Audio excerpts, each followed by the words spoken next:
What's going on, everybody, and welcome to another edition of my physical video game showcase. This is my Halloween horror edition. And then I try to change up my background just to so you're not seeing the same stuff all the time. So I got cool Italian Night of the Living Dead poster, some Monsters of Metal comic books, and Pyramid Head down here, Pyramid Head figure. But yeah, I decided to do something different.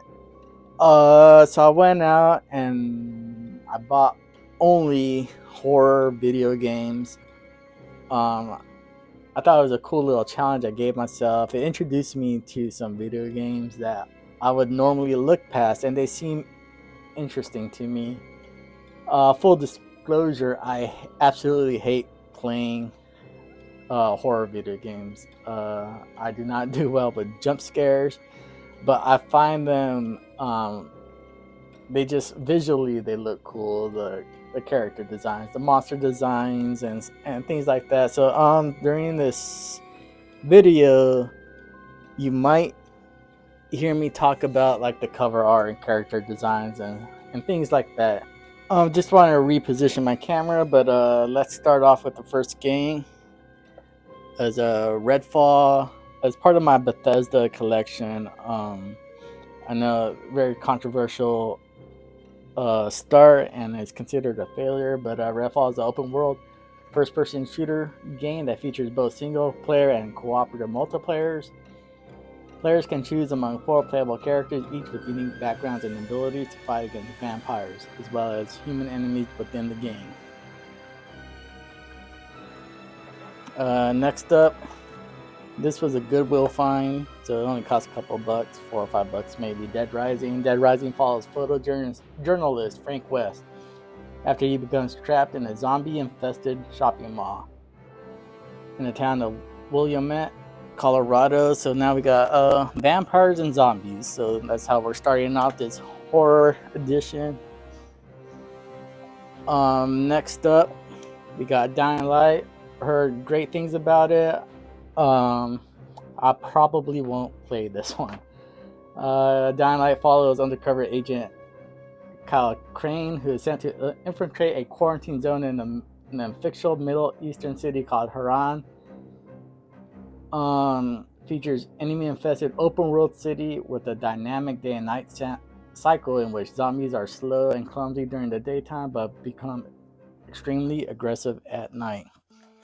Yeah, anniversary edition, and yeah, just people say good things about it. Next, I saw The Walking Dead. Telltale Games, if you're not familiar with Telltale Games, they're absolutely fantastic. Point-and-click graphic adventure. From the third-person perspective, in the game, you play as Lee Everett as he tries to survive and protect a young girl named Clementine during the midst of the zombie apocalypse. It's set in the Walking Dead universe. I was a big fan of the show, like everybody else. It got terrible at the end, but it started off fun, and the Telltale games are fun as well. Next up, we got The Evil Within 2, another Bethesda, so it's part of my Bethesda collection. It's a survival horror video game played from the third-person perspective.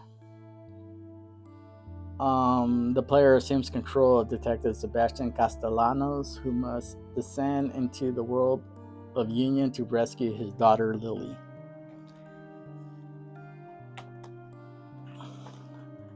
And then next up, I found Plants vs. Zombies Garden Warfare. So we got the zombie element in there. The game revolves around plants defending humankind from a zombie invasion. And then this is where I started just really looking at each and every video game.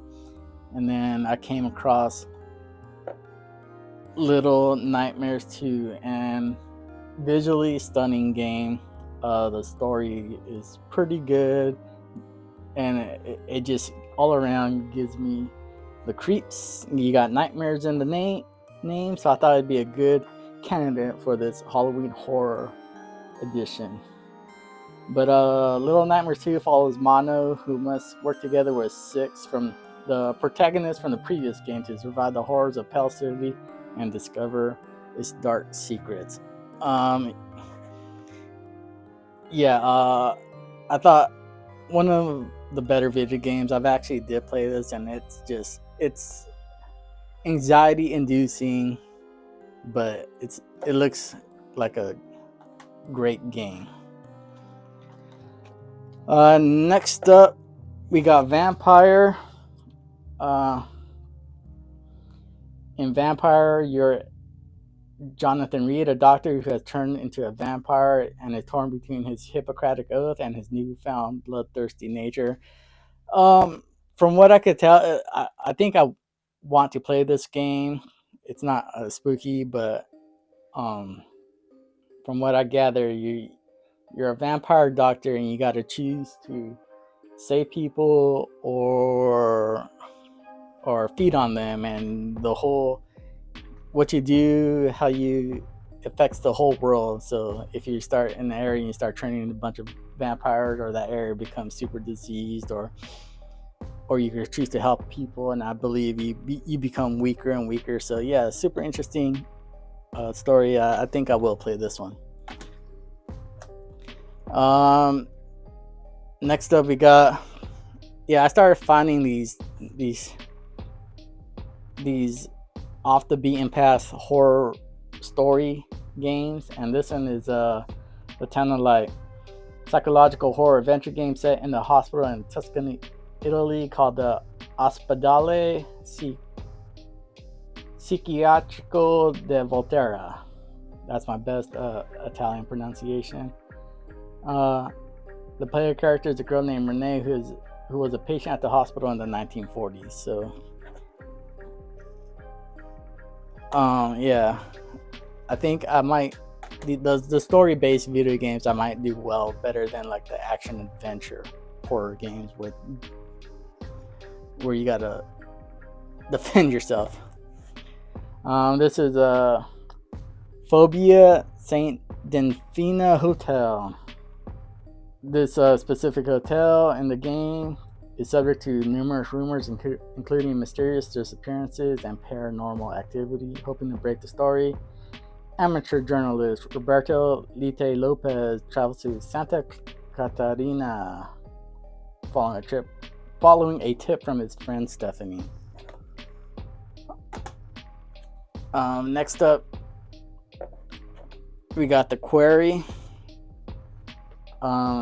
This looks like another fun game to play. You assume the control of 9 teenage counselors who must survive their last night at Hackett's Quarry summer camp among supernatural creatures and violent locals. Players make choices throughout the game which may significantly affect character development, relationships, and story plots and its endings. All 9 playable characters may survive or die depending on the player's decisions. Next up, we got Alien Isolation, and I probably will never play this game. It just seems too like it'll scare the poop out of me. Set 15 years after the original 1979 film, it follows engineer Amanda Ripley as she investigates the disappearance of her mother, Ellen Ripley, aboard the space station Sevastopol. The game emphasizes stealth and survival horror gameplay, requiring the player to avoid, outsmart, and fight enemies. I do love the Alien franchise movies. Romulus was awesome. I saw that in theater. Huge fan of the franchise.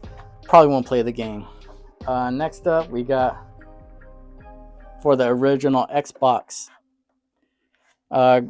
Grabbed by the Ghoulies. It's a beat 'em up game. Follows a young boy Cooper who sets out to rescue his girlfriend from a haunted mansion infested with supernatural creatures. Next up, we got The House of the Dead. remake. In the House of Dead remake, players assume the roles of Agent Thomas Rogan and G as they combat an army of undead experiments created by Dr. Kyrian, a mad scientist. Zombie. Back in the day, it was a light gun shooting game. So haven't played this remake, but yeah, it was a fun arcade game back in the day. Next up, we got The Blair Witch. Set 2 years after the events of the Blair Witch Project, the game follows former police officer Ellis Lynch as he joins the search in the Black Hills Forest for a missing boy.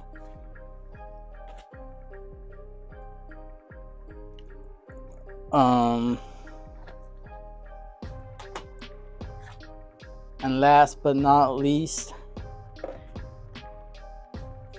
we got Evil Dead the game, which is part of the Evil Dead franchise. It features Bruce Campbell as Ash, along with most of the original cast reprising the roles. The game is an asymmetrical multiplayer game. It features both cooperative gameplay and player versus player combat. But that's it for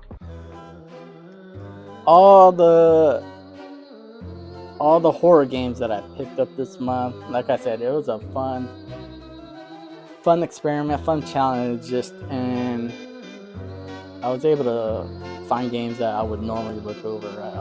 I'm glad I'm adding them to my collection. Yeah, when you have a goal in mind, it's really fun collecting video games. When you have a challenge or some made up rules. So yeah, please let me know. Thanks for watching. I'll see you guys next week for my next video.